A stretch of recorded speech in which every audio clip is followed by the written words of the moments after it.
तो इसमें आपको काउंट काबूल का नाम रखना है, और इसमें क्या रखना है? मैजनी। क्यों भाई गर्ल्स दिख रहा है?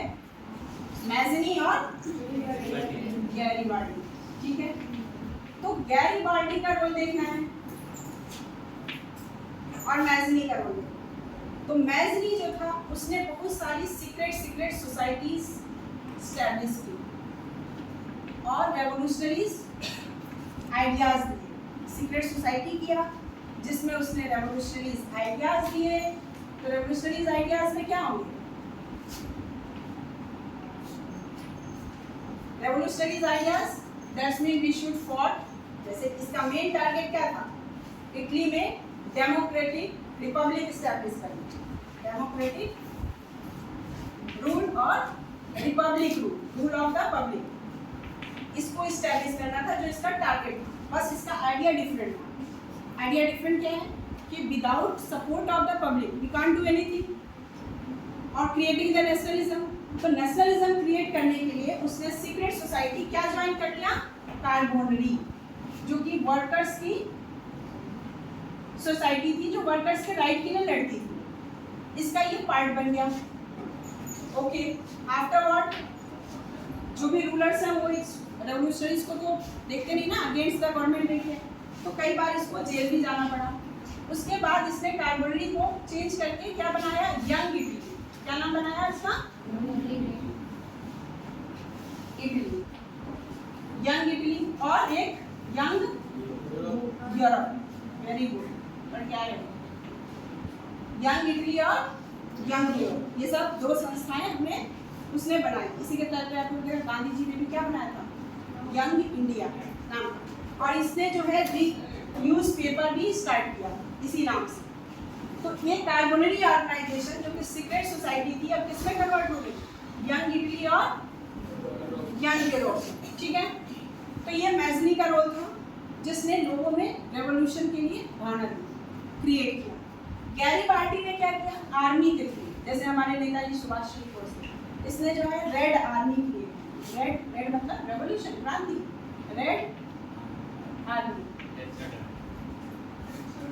रेड आर्मी भी कहा जाता है उसको, और रेड शर्ट आर्मी, क्योंकि वो लाल रंग के कुर्ते पहनते थे, और लाल होते हैं ना डेंजर का है, डेंजर मतलब रेवोल्यूशन का प्रतीक। ये तो इन तीनों, इसने आर्मी के through some areas wanted to capture and throw out the foreign literature, foreign वो लोगों को भगाना चाहता था। तो ये एक अलग तरीका, जैसे सुभाष चंद्र बोस थे तो उन्होंने कैसे INA स्टैब्लिश किया था, आर्मी स्टैब्लिश की थी ना, जिसको इंडियन नेशनल आर्मी कहा जाता है, लाइक दैट। तो गैरीबाल्डी वहाँ का सुभाष चंद्र बोस है। ठीक है, जो मैजनी है वो थिंकर्स हैं, राइटिंग्स लिख रहे हैं, उसके जरिए उसने करना है। और कैबूर क्या है? ये इटली का चाणक्य है, मैंने बताया। Cavour knew very well, Cavour monarchy ही चाहता था। Cavour was not interested in the democratic republic, but for long time he could not deny this idea which were going on all over the Europe. So Cavour ने try किया कि Italy, before the making of Italy, firstly Sardinia and Piedmont should be strong in their leadership, Italy could be unified. Otherwise एक Sardinia के अलावा no any other ruler, है ना, that much powerful who could unite the Italy. तो Sardinia के ruler को उसने emphasis किया कि you should be the. But कैसे हो सकते थे? फॉरेन से, because foreign area was captured by Austria और साउथ में फ्रांस। तो फॉरेन इंटरफेरेंस, फॉरेन को भी हमें इंक्लूड करना है। तो कैबूर ने क्या किया, इसलिए अब हम लोग थोड़ा सा ध्यान से समझेंगे। इन दोनों को समझ में आया, गैरीबाल्डी और इसका रोल हम लोग आगे पढ़ेंगे।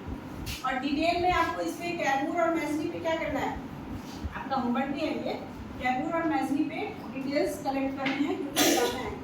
कैबूर ने दो चीज़ें की, एक तो internally strong, Piedmont should B, Piedmont and Sardinia ना, सार्डिनिया ये एक ही है, एक ही स्टेट है। ये क्या होना चाहिए? इंटरनली स्ट्रॉन्ग होना चाहिए। कैसे इंटरनली स्ट्रॉन्ग होगा? उसने वो सारे रिफॉर्म्स किए जो कि फ्रांस में पहले से कर दिया था, जैसे कम्युनिकेशन किया, वर्कर्स की राइट्स को माना, वर्कर्स उसके फेवर में आ गए। फिर उसके बाद उसने मतलब वहाँ पे जो भी कम्युनिस्ट आइडियाज़ थे या सोशल वर्कर्स के आइडियाज़ थे, सबको वो डिमांड फुलफिल करना स्टार्ट किया।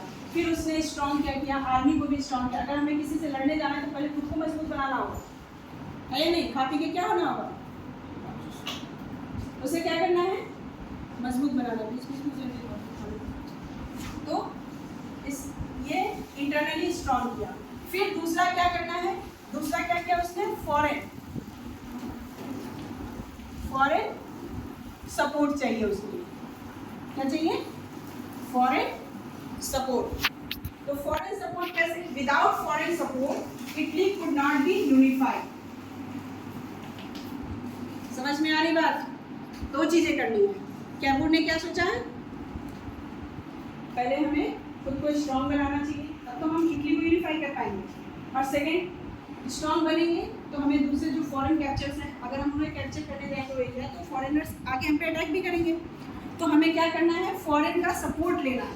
तो फॉरेन का सपोर्ट कौन लेगा, कैसे फॉरेन में सपोर्ट लेंगे, इसके लिए उसने क्या किया, थोड़ा सा देखना पड़ेगा तब हम लोग को क्लियर होगा। तो विदाउट फॉरेन सपोर्ट के लिए उसने क्या किया, एनीबॉडी? फॉरेन सपोर्ट के लिए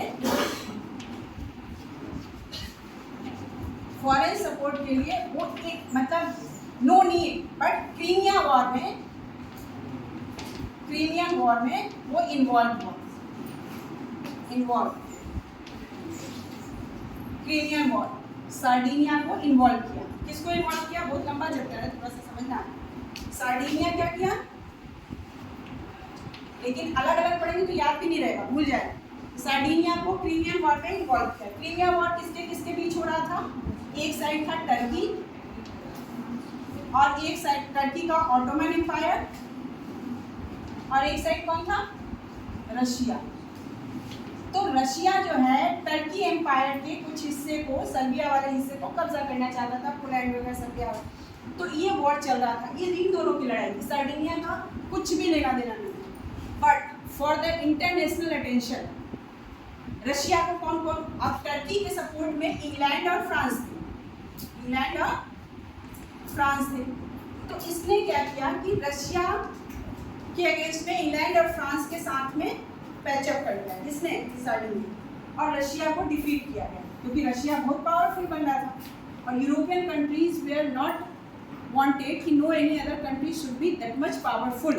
वो तो चल रहा है ना कब से, वियना कांग्रेस से, कोई भी कंट्री इतना पावरफुल नहीं बनना चाहिए, और Russia was going to be become more powerful. So this country given the support to home, Turkey. तो टर्की को सब सपोर्ट कर रहे थे, तो ये क्या किया, इन्हें सपोर्ट करने चला गया।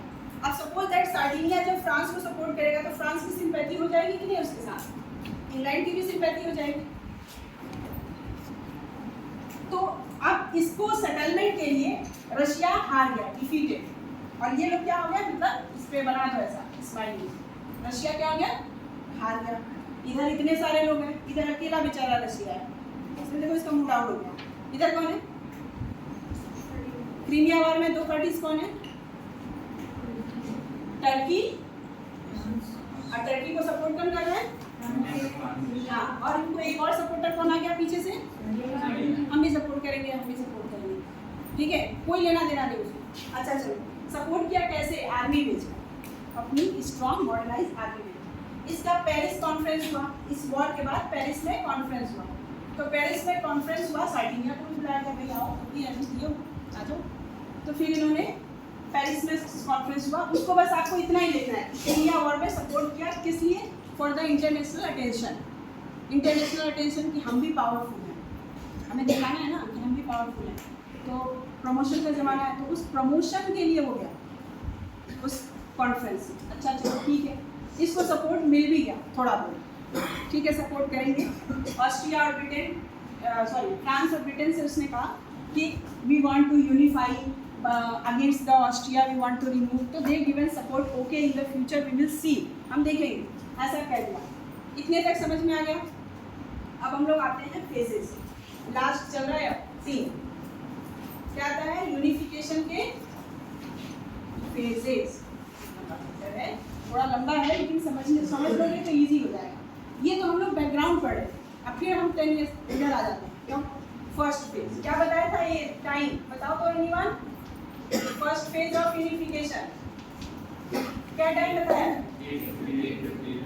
1858 टू 59 और अभी मैंने क्रीमिया वॉर का क्या बताया था टाइम अभी क्रीमिया वॉर पढ़ा रहे थे ना हम just Crimea war between Turkey and Austria Turkey and Russia क्या था 1854 टू 6 ठीक है ना तो 56 में ये ट्रीटी होगी 1858 में सार्डिनिया कब में फ्रांस जो है नेपल्स और सिसिली में घूमने के लिए आया और सार्डिनिया की जो प्रिंसेस थी उसकी शादी नेपोलियन थर्ड से कैबूल में करवा दी अब ये क्या हो गया रिलेटिव्स हो गए इनकी बेटी इनके घर गई तो रिलेटिव्स हो गए 1858 में प्लॉम्बियर्स ट्रीटी हुई किसके बीच प्लॉम्बियर्स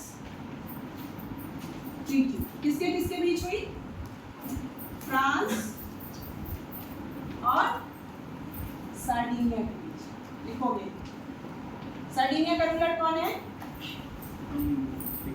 ट्रीटी कौन करवा रहा है कैबूल ठीक है इसमें सार्डिनिया की जो प्रिंसेस है उसकी शादी किससे हो गई फ्रांस में कौन है नेपोलियन थर्ड सार्डिनिया में कौन है बोलो विक्टर इमैनुअल सेकंड ये थर्ड है ये सेकंड है देखिए और इसकी क्या हो गई इनकी बेटी की शादी हुई इस समझौते में क्या हुआ इसमें हुआ क्या एक्चुअली इस ट्रीटी में हुआ क्या दैट्स मीन फ्रांस रेडी हो गया या एक्सेप्ट कर दिया टू सपोर्ट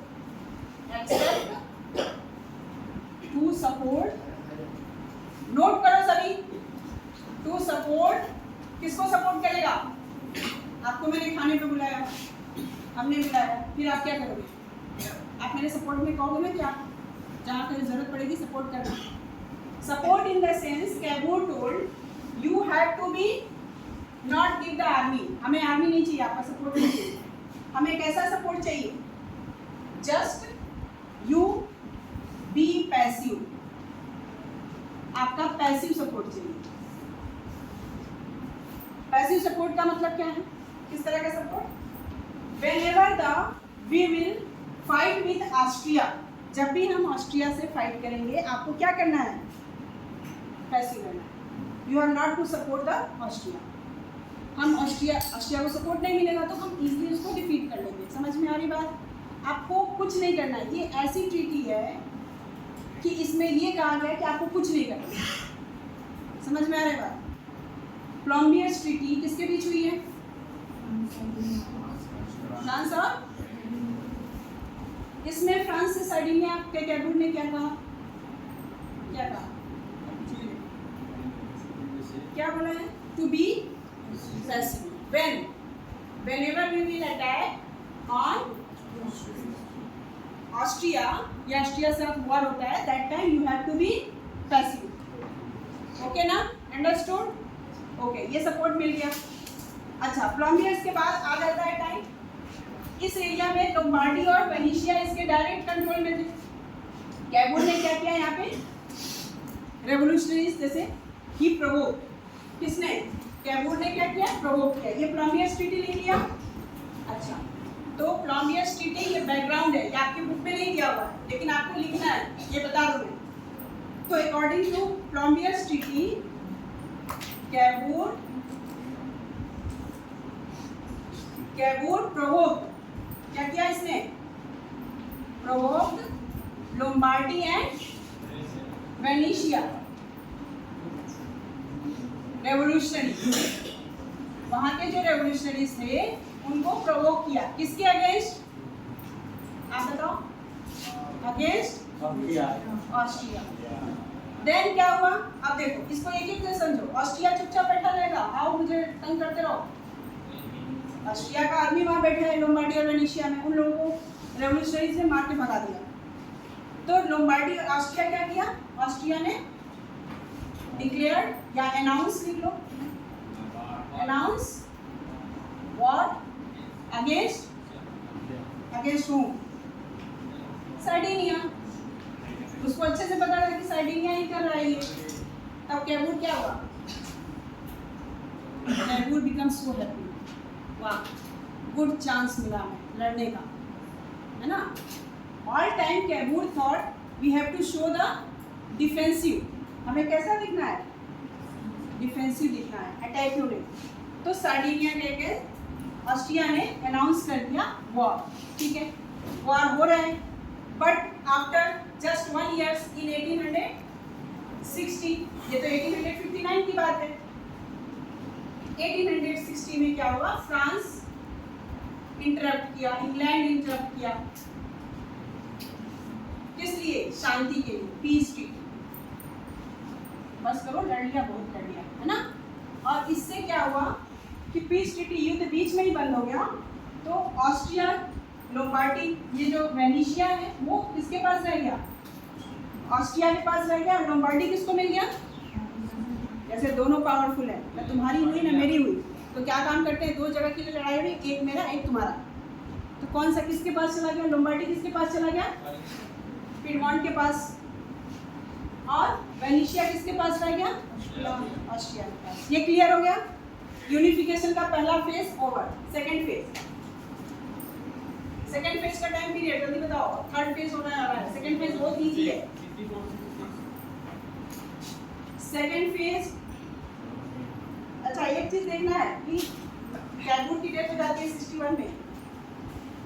जो सेकंड फेज होता है, यहाँ पे क्या लिखेंगे? सेकंड फेज में क्या होता है?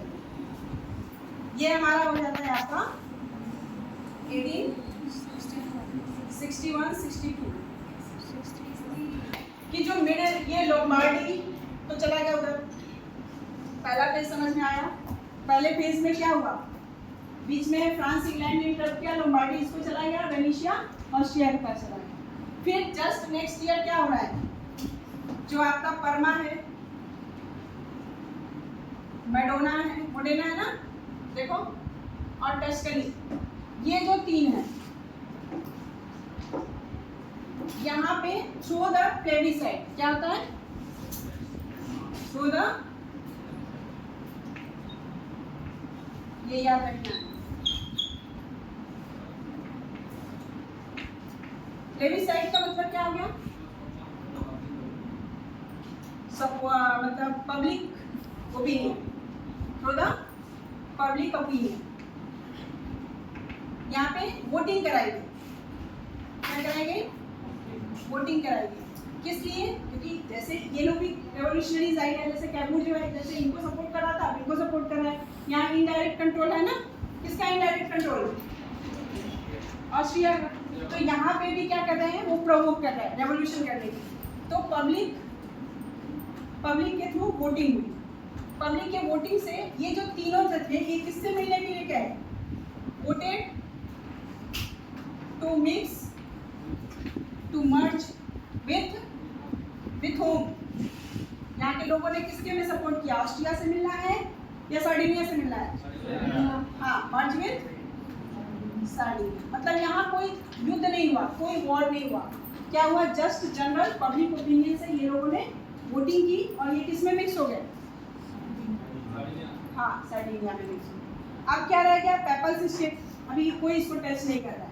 पेपल स्टेट में जो है मैजनी ट्राई करता है कंट्रोल करने को, लेकिन फिर भी नेपोलियन थर्ड वहाँ सेना जैसा पेपल स्टेट फिर से इंडिपेंडेंट होगा।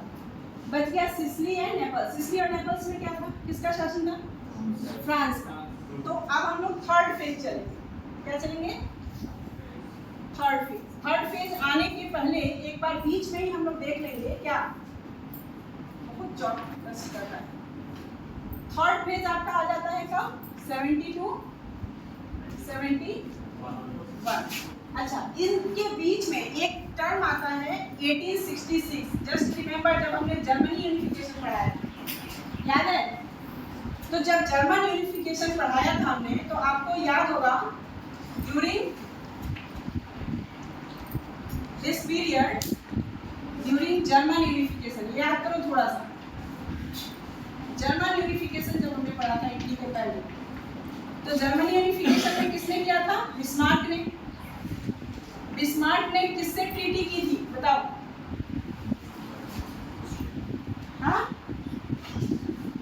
कोलंबियर्स में फ्रांस से सपोर्ट मांगा था, बदले में उसको बोला था कि if you will support then Nice and Savoy we will give, Nice और सेवाय हम देंगे, बदले में आपको बस शांत रहना है, कुछ सपोर्ट नहीं करना है।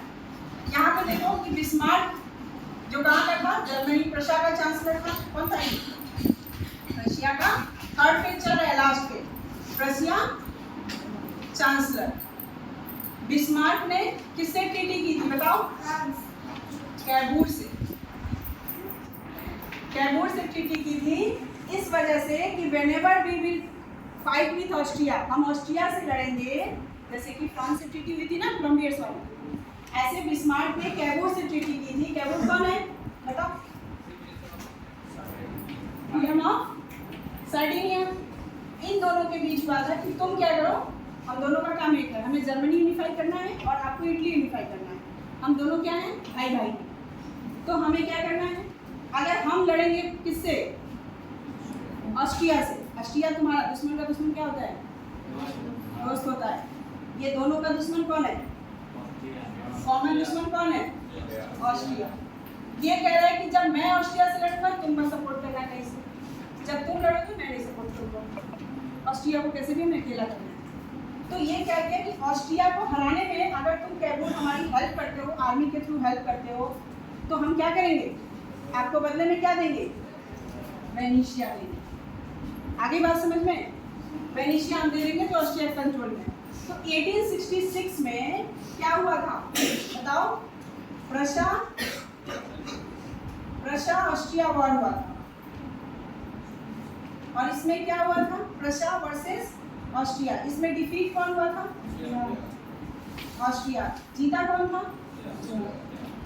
अब ऑस्ट्रिया हार गया, तो इस ट्रीटी के जरिए क्या करना था उसको?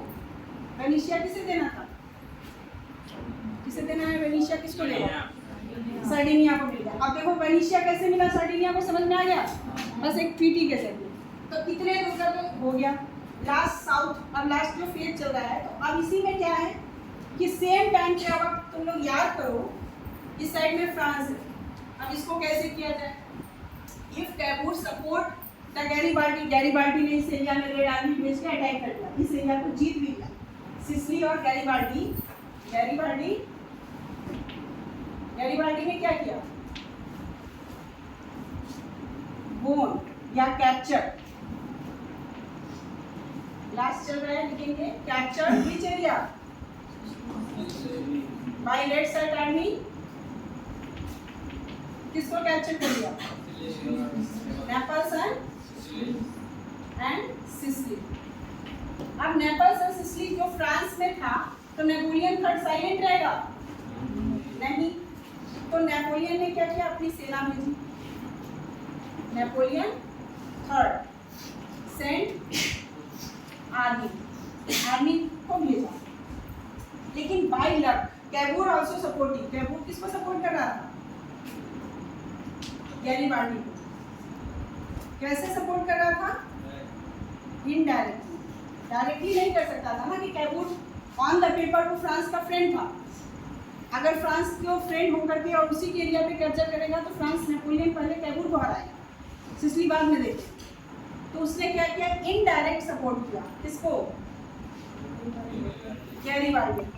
गैरीबाल्डी को सपोर्ट किया। लेकिन अभी क्या हुआ कि नेपोलियन सेना भेज रहा है, तो कैबूर नेपोलियन को खुश करने के लिए वो भी आर्मी भेजता है, बट फॉर द नेम से कि फिर मैं देखती हूँ।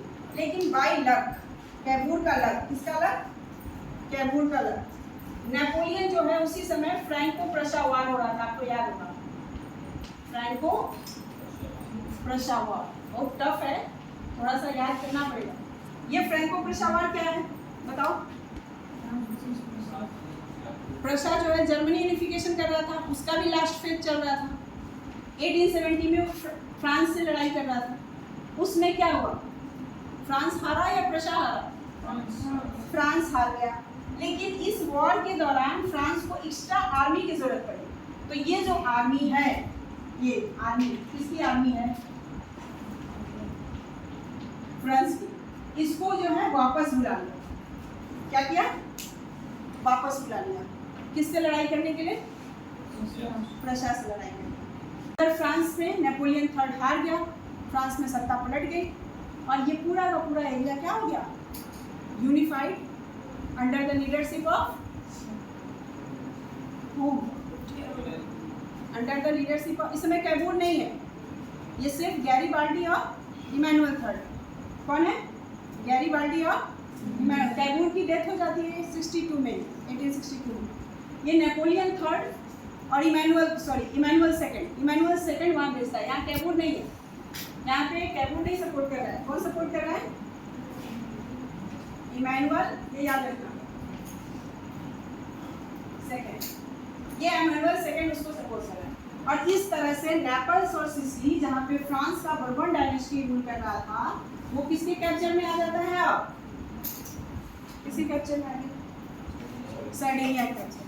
तो in the leadership of Sardinia, और 71 में सार्डिनिया का ruler become declared as the whole Italy ruler, और in this way unification process completed. Understood?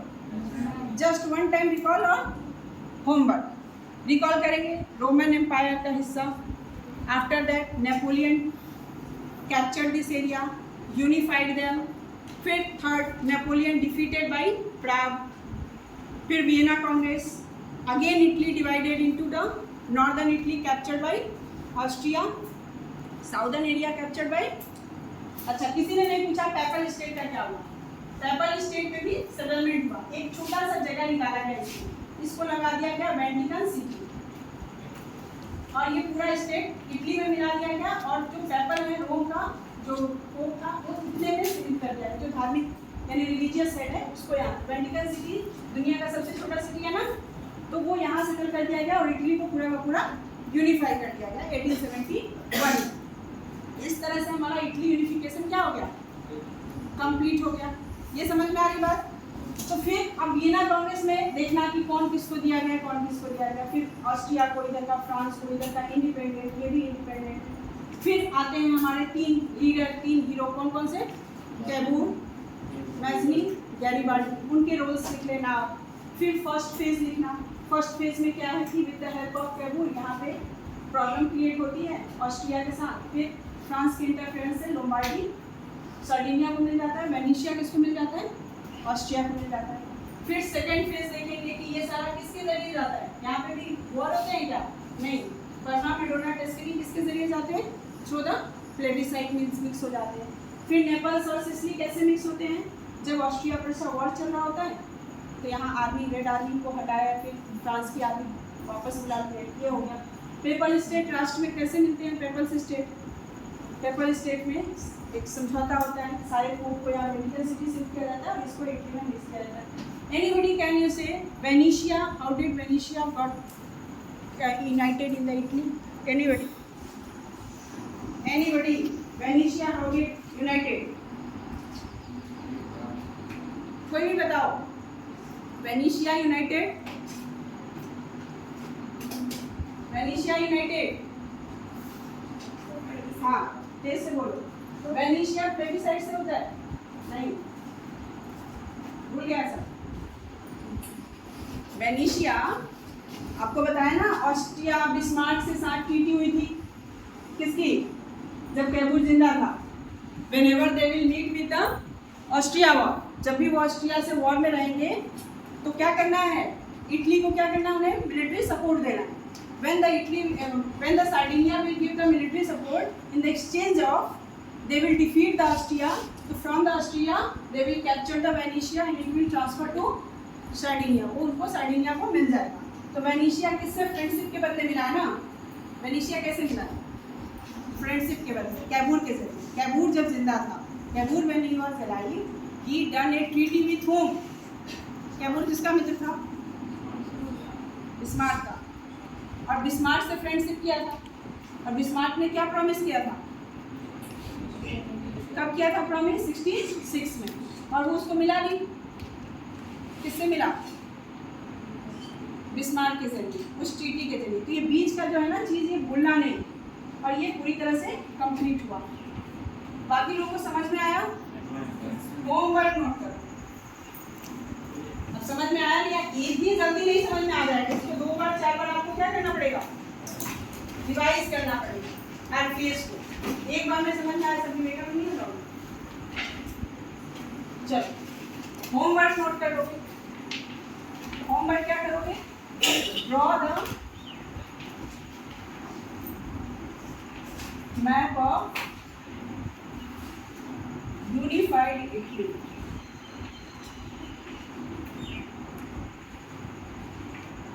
Unified Italy का ड्रॉ करना है मैप। बिफोर यूनिफाइड भी करना है और बाद का भी करना है पहले। दूसरा होमवर्क क्या करना है नोट करेंगे। राइट